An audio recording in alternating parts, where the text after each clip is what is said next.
Sir చెప్పండి, ఆంధ్రప్రదేశ్ రాష్ట్రంలో ఎన్నికలు సమీపిస్తున్నాయి. ముఖ్యంగా పర్చూరుకి సంబంధించి ఇక్కడ ఎడం బాలాజీ గారికి ఎటువంటి ఆదరణ వస్తుంది, గెలుపు అవకాశాలు ఎలా ఉన్నాయంటే ఏం చెప్తారు? ఇక్కడ ఎడం బాలాజీ గారికి కాదండి అవకాశాలు ఉంది, జగన్మోహన్ రెడ్డి గారికి అవకాశాలు ఉన్నాయి. అంటే ఏదైతే జగన్మోహన్ రెడ్డి గారు ఈ 2024 సార్వత్రిక ఎన్నికలు ఏవైతే ఉన్నాయో ఇది క్యాస్ట్ వార్ కాదు, క్లాస్ వార్ అని ఏదైతే చెప్పారో, ఒక పెత్తందారులకి పేదలకి మధ్య జరుగుతున్న యుద్ధం.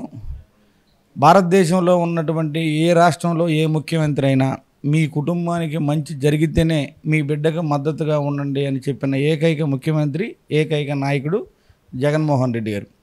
ఏదైతే మీరు ఈ పర్చూరు నియోజకవర్గం గురించి చెప్పారో, 5-6 ఇన్ఛార్జీలు మారినప్పటికీ ఏదైతే ఈ క్లాస్ వార్ అనే కాన్సెప్ట్లో 2-3 గ్రామాలకు ఒక నాయకుడు తెలుగుదేశం పార్టీలోకి వెళ్ళిపోయినప్పటికీ, మొన్న ఏదైతే ఎడం బాలాజీ గారి నామినేషన్ కార్యక్రమం చూసిన తర్వాత బాలాజీ గారికే కాదు, దాదాపు ఈ ఉమ్మడి ప్రకాశం జిల్లాలో ఉన్న అందరికీ నివ్వెరపోయి ఆశ్చర్యపోయేటువంటి పరిస్థితి.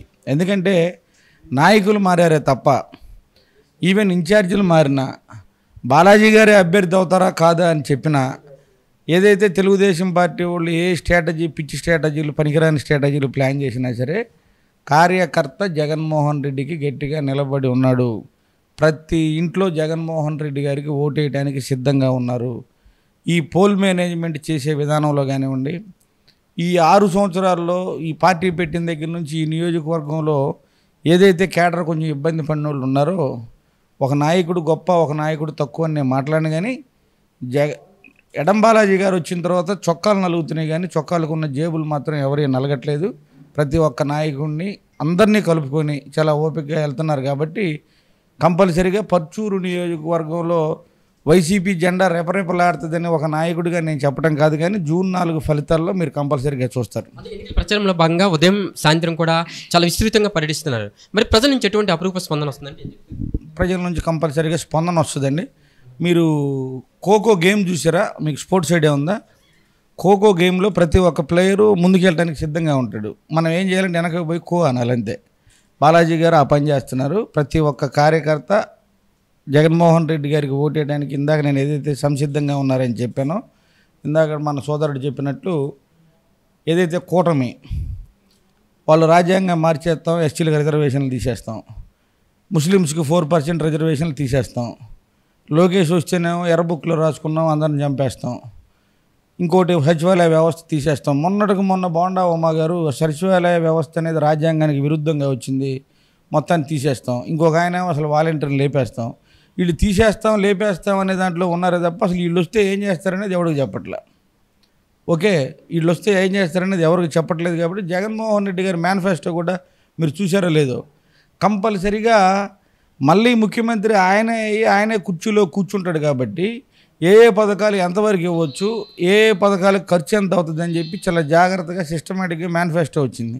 చంద్రబాబు నాయుడు గారు ఏముంది, ఒక్కొక్క పెన్షన్ అని చెప్పి 30,000 ఇస్తారన్నా సరే ఆయన నెట్లో మేనిఫెస్టో మాయమైద్ది, ఎన్నికల తర్వాత ఆయన మాయమైపోతాడు. వీళ్ళిద్దరు ఉండరు కాబట్టి ఆయన ఏం చెప్పిన ఇబ్బంది లేదు.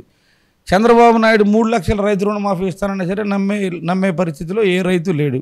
కాబట్టి రాష్ట్రమే కాదు పక్క రాష్ట్రాలు కూడా జగన్మోహన్ రెడ్డి గారు ముఖ్యమంత్రి అవుతారనే దానికి రాష్ట్రం మొత్తం సంసిద్ధం అయింది. ఇక ఈ పర్చూరు నియోజకవర్గంలో వైఎస్ఆర్ కాంగ్రెస్ పెట్టిన తర్వాత ఈసారి ఏదైతే ఉందో కంపల్సరీగా ఎడం బాలాజీ గారు గెలుస్తారు. ఎందుకంటే మా కార్యకర్తలకి నాయకులకి ఒక భయం ఉంది, ఎడం బాలాజీ గారిని కనుక ఈసారి గెలిపించుకోకపోతే ఈ నియోజకవర్గానికి వచ్చే నాయకులందరూ ఇక్కడ ప్రకృతి వనరుల మీద, ఇక్కడ ఉన్న ఆదాయ వనరుల మీద ఫోకస్ పెట్టి వచ్చి దోచుకొని పోయి వచ్చేవాళ్ళే తప్ప బాలాజీ గారి లాగా కొంత సఫిషియెంట్గా ప్రజలకు సేవ చేద్దాం అని చెప్పి ఒక విజన్తో ఒక ప్లానింగ్తో వచ్చే నాయకులు ఉండరు. అంటే మేము గత కాలంలో మాకు ఎక్స్పీరియన్స్ ఉంది కాబట్టి ఆ భయంతో బాలాజీ గారిని అందరం కలిసి ఒళ్ళు దగ్గర పెట్టుకొని కష్టపడి పనిచేసి బాలాజీ గారు పర్చూరు నియోజకవర్గానికి శాసనసభ్యుడు అవుతున్నారు. జగన్మోహన్ రెడ్డి గారు ఈ రాష్ట్రానికి ముఖ్యమంత్రి అవుతున్నారు. నందిగం సురేష్ గారు బాపట్ల పార్లమెంట్కి ఎంపీ కాబోతున్నారు. టీడీపీకి కంచుకోట అయినటువంటి నియోజకవర్గంగా భావిస్తున్నారు ఈ పర్చూరు నియోజకవర్గం. మరి టీడీపీకి కంచుకోట అనే వారందరికీ కూడా మీరేం చెప్తారు? జగన్మోహన్ రెడ్డి గారు వచ్చిన తర్వాత కంచుకోటలో ఇనపకోటలు ఏమి లేవండి, అన్నీ బద్దలైపోతాయి, ఏముండవు. టీడీపీకి కంచుకోట అని ఎవడు చెప్పాడు? ఎన్ని ఎలక్షన్లు జరిగినాయి ఇక్కడ? 2004లో కంచుకోటేనా పర్చూరు? 2009లో కంచుకోటేనా? 2014, 19 2 సార్లు గెలిస్తే కంచుకోట అంటారా? ఆ కోట్ల గేట్లు ఏమి ఉండవండి. మీరు వచ్చేసరికి బొమ్మల సెంటర్లో వైసీపీ జెండానే ఉంటుంది. ఇక్కడ కోటలే ఉండవు. ఆ కోటలు అంత స్ట్రాంగ్గా కూడా లేవు.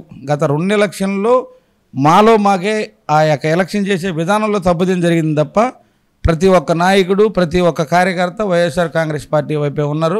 ప్రతి ఒక్కరు చేయి కలుపుతారు.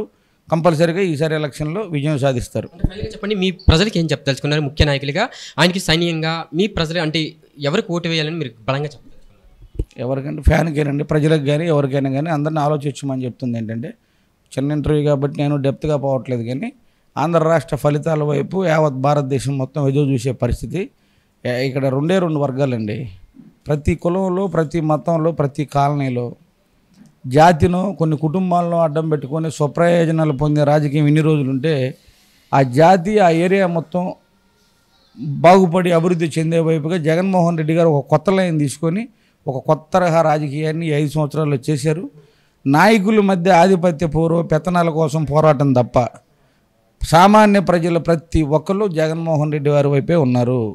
జగన్మోహన్ రెడ్డి గారి ప్రతినిధిగా జగన్మోహన్ రెడ్డి గారు ఆశీర్వదించినటువంటి ఎడం బాలాజీ గారు 100% without any doubt Parchur will be hours.